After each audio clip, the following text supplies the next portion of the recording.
পুলিশের গাড়িতে ভাঙচুর চালানো হলো, যথেচ্ছ ভাঙচুর চালানো হলো পুলিশেরই উপস্থিতিতে। পাঁচটা পুলিশের বাইক পুড়িয়ে খাক করে দেওয়া হলো, আগুনে পুড়ে ছাই হয়ে গিয়েছে পাঁচটা পুলিশের বাইক। কলকাতা পুলিশের গাড়িতে ভাঙচুর, রাস্তার উপরে 5টা বাইক চলছে। এই মুহূর্তের পরিস্থিতি আমি জানবো, আমাদের আরেক প্রতিনিধি সমীরণ পাল এই মুহূর্তে রয়েছেন আমাদের সঙ্গে। সমীরণ, একেবারে সকাল থেকে যে ব্যবস্থা ছিল পুলিশের পক্ষ থেকে, পুলিশ যেটা আজ করেছিল,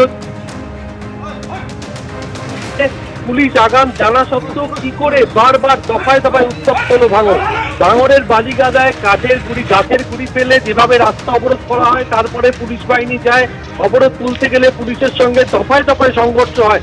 কিন্তু দেখা যাচ্ছে কিছুক্ষণ আগে সোনপুর বাজারে, সোনপুর ব্রিজের কাছে পাঁচটি পুলিশের বাইকে আগুন লাগিয়ে দেওয়া হয়েছে, একটি প্রিজন মাইন ভাঙচুর করা হয়েছে। এখনো ব্যাপক উত্তেজনা রয়েছে, পুলিশ লাঠিচার্জ করেছে, কিন্তু গন্ডগোল কোনোভাবে থামানো সম্ভব না। কিন্তু যত সময় বেড়েছে, পুলিশ কর্মীর সংখ্যা বেড়েছে, কিন্তু ভাঙড় সেই ভাঙড়ই রয়েছে।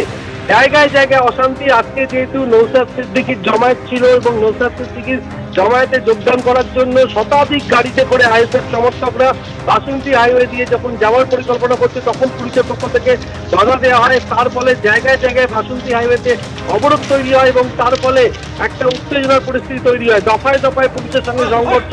কিন্তু কিছুক্ষণ আগে যে ঘটনা ঘটেছে, সোনপুর ব্রিজের কাছে পুলিশের গাড়ি ভাঙচুর করা হয়েছে, পুলিশের বাইকে অগ্নিসংযোগ করা হয়েছে। কলকাতা পুলিশের পক্ষ থেকে কোনোভাবেই এই গন্ডগোল থামানো যাচ্ছে না।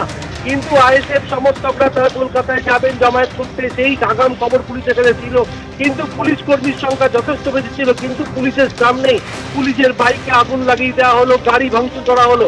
রীতিমতো কলকাতা পুলিশের ভূমিকা নিয়ে প্রশ্ন উঠেছে। একেবারে কলকাতা পুলিশের ভূমিকা নিয়ে প্রশ্ন হচ্ছে, যখন আগাম আঁচ যদি পুলিশের থেকে থাকে, তাহলে এই ঘটনা কেন এড়ানো গেল না?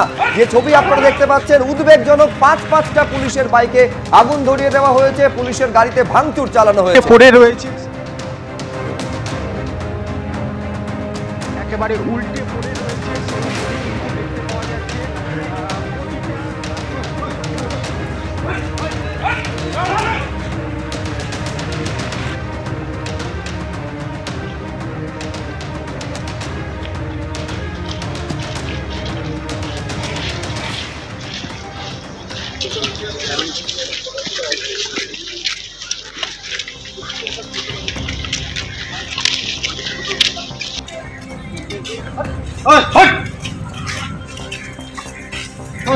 Oi!